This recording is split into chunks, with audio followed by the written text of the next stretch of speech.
All right, Diggs, we are talking 5-6A. It's was a sweet district for Coppell, who gave North Crowley a heck of a game for 3.5 quarters there over in where was that? It was at Newsom last year where I was shooting that game.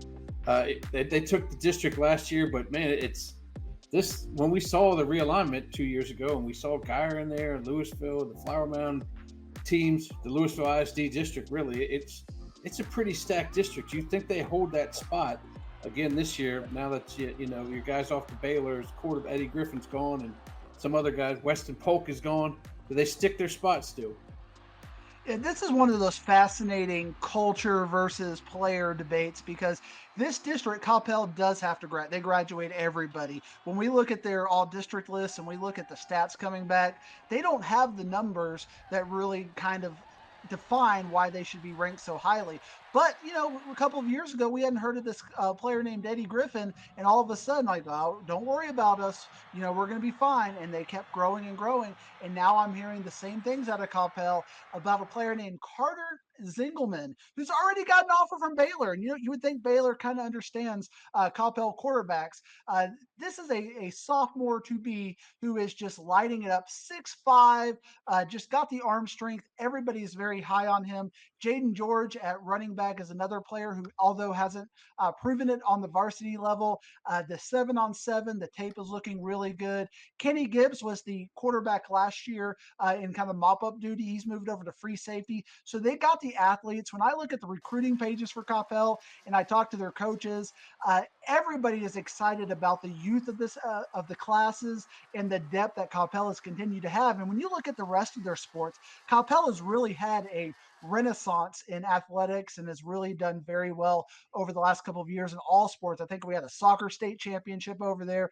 So this is a program that is building and is growing. So to me, they've earned the benefit of the number one spot going into it. And I know that might be a little bit disrespectful to Denton Guyer because Denton Guyer is saying, look, we made it to the fourth round last year. We played deeper than Coppell did last year, and we've got so many players coming back. How can you doubt us? And I get that. I hear you, Guyer fans, but you got to beat Coppell first. I talk about Ric Flair theory. To be the man, you got to beat the man. But I understand why people in Guyer are very excited. I have them ranked 7-8 in the area award. I think it Mm-hmm. could be flipped very easily. Zephyr Crew, I know a lot of people were talking about him. Even as an eighth grader, they're like, watch out for this guy or quarterback coming in. And they've actually got another quarterback in Carter Morgan just in the wings who is also getting D1 looks already. DJ Reese coming back at wide receiver. Eric Reese, Sonic Shelton is getting D1 offers. Corbin Glasgow. Caden Cobbs is coming back at running back. It's very much like we talked about last week with South Lake Ward. Yeah, Their offense is almost entirely coming back. And I know that you're high on their defensive lineman, Zane Rowe. What did you say? He had 9 sacks last nine year? sacks, 75 tackles. Is just a sophomore. I'm telling you, he's a beast. So I know you're part of the crew that's given me a little bit of grief about having Denton Guyer number 2. They've got the talent, but I want to see them perform with that talent. I know going 4 rounds deep last year is saying something, but it was in my opinion a little bit of a weaker division. So Denton Guyer, you might have some bulletin board material from me, but I respect you. You're top 10 team in the area. You're going to be a state ranked team. I see the talent.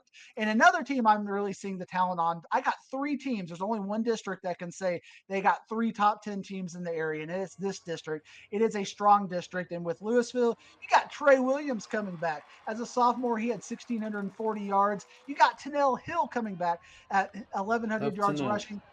But you know what we talked about the last couple of years with Louisville?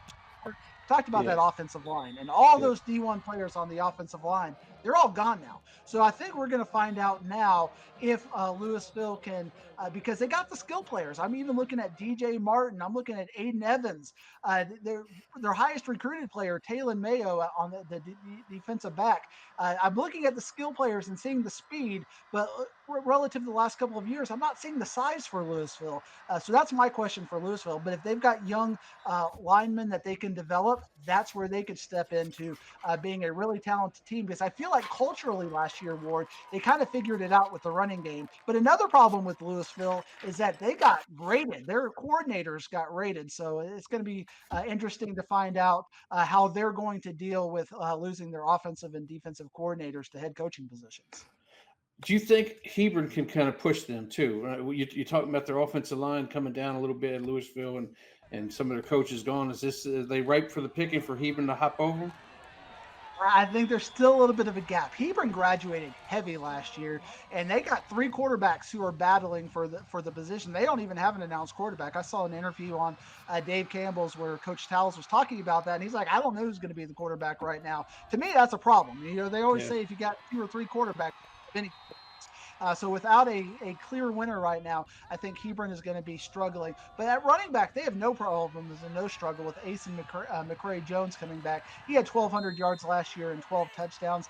Jackson Berry, tight end, is coming back. Wide receivers are very good for Hebron right now. Tyler Hoke had 673 yards and 9 touchdowns. Drew Coaster is coming back with 556 yards and 5 touchdowns. But I got to know who's going to be that quarterback because you had Patrick Creighton, who was a great quarterback for the last couple of years. So that's going to be a drop off for Hebron. Hebron's got the talent. One thing I'm always talking about when Hebron was with the Plano ISD district is all the coaches were saying that Hebron from 1 to 30 seems to always have the best talent in Louisville ISD. They just don't have the top names that Louisville, Marcus, and Flower Mound have as far as your eye-popping recruits because as we're going to talk about with Marcus and Yeah. Flower Mound, there are some eye-popping recruits, but it's that 1 to 30 that they struggle with, which makes when Louisville ISD play each other, it is some of the best football you can see because you've got great rivalries there and you've got great programs that know each other and have been battling since childhood. Yeah, well, and you mentioned Flower Mound. There's quite a juxtaposition at those two schools. Marcus has a quarterback, and maybe not much else. With Nussmeyer, they have an established quarterback. Every other team in the district wishes they had him. And then over at Flower Mound, they had one, but now he's at Summer Creek, playing in the Houston area's District of Doom. And that kind of came as a surprise to Coach Bezos. So he's trying a whole bunch of guys to get in there because they got that guy I've been talking about for years, Drew Evers.